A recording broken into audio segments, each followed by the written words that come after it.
আপনি ফোনটা কোথা থেকে পেলেন?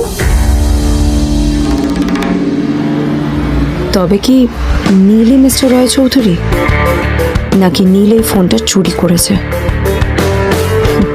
বেকার নীলের কাছেই কোটি টাকার ফোন কোথা থেকে এলো? নীলের সত্যিটা তাহলে কি? আর ও যদি সত্যি বড়লোক হয়ে থাকে, তবে ও নিজের শ্বশুর বাড়িতে খরচামাই হই বা থাকে কেন? আদ্রিতা এসব কথাই মনে মনে ভাবছিল। তবে আদ্রিতার বিশ্বাস ছিল যে কোনো না কোনো মতলব করেই নীল এই ফোনটা আদ্রিতার জন্য নিয়ে এসেছিল। কিছুদিন পর আদ্রিতা সেই ফোনটার কথা ভুলে গেল। নীল সকাল সকাল ঘুরতে বেরিয়েছে বাইরে।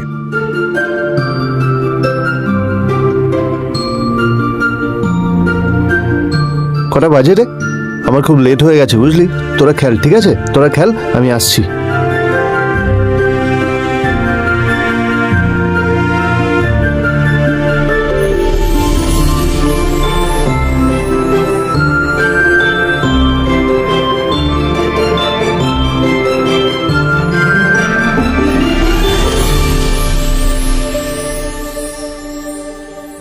নীল, জল পড়ছে না কেন দেখো না।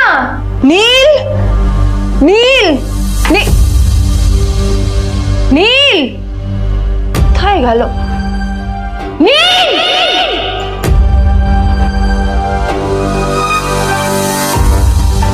নীল, নীলকে ডাকছে কেন বলতো? ওইদিকে বাড়িতে আদ্রিতা আর চিত্রা আশ্চর্য হয়ে গেল যে নীল হঠাৎ কোথায় উধাও হয়ে গেল।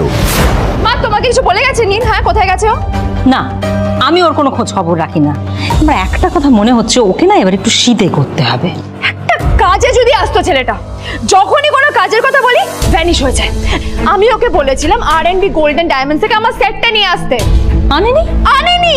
আজকেও ভালো করে অফিসে নিয়ে যাব, ভ্যানিশ হয়ে গেল। কোথায় গেল কে জানে। আমার ভাগ্যে জুটেছে এরকম একটা ছেলে। এই যে তুমি তুমি কেন বিয়েটা দিয়েছিলে আমাকে? এটা আবার কি বলছিস? আমার কি দোষ? দেখ, ওই অসভ্য ছেলেটার সাথে বিয়ে দিতে চাইনি। যা করেছে তোর বাবা করেছে, এটা আমার কোনো দোষ। তখনই হঠাৎ নীল সেখানে এসে উপস্থিত হলো, কিন্তু ও দুজনকে উপেক্ষা করে ভিতরে চলে যাওয়াই শ্রেয় মনে ও, করল। এই যে লাট সাহেব ফিরলেন রাজকার্য করে। এদিকে এসো, তোমার ফাঁকিবাজির আলোচনাই এখানে চলছে। মা এসো। প্লিজ থাক, মা থাক, ভাল লাগছে না। এমনিতেই অফিসের জন্য আমার লেট হয়ে যাচ্ছে, আর বিজন আমার ওয়েটও করছে। বিজনের নাম শুনে নীলের মুখটা ফ্যাকাশে হয়ে গেল। আদ্রিতা নীলকে উপেক্ষা করেই বলল, আরে যে এই ছেলেটার মতো আর একটা ফাঁকিবাজ না তুমি পাবে না। তুমি কেন দাঁড়িয়ে আছো? এই যে শোনো শোনো শোনো শোনো, দাঁড়িয়ে আছো কেন? তোমাকে আমি বলেছিলাম R&B গোল্ড ডায়মন্ডস থেকে আমার সেটটা তুলেছো, তোলোনি তো। এইটা চাই না আমার। তুমি আমার সাথে অফিসে যাবে, ফেরার পথে তুমি সেটটা নিয়ে আসবে। তোমার জন্য সবসময় লেট হয়ে অফিসে, তোমার জন্য বিরক্ত লাগে। আর ব্যাগটা নিয়ে ওর পেছন পেছন কোথায় যাচ্ছ?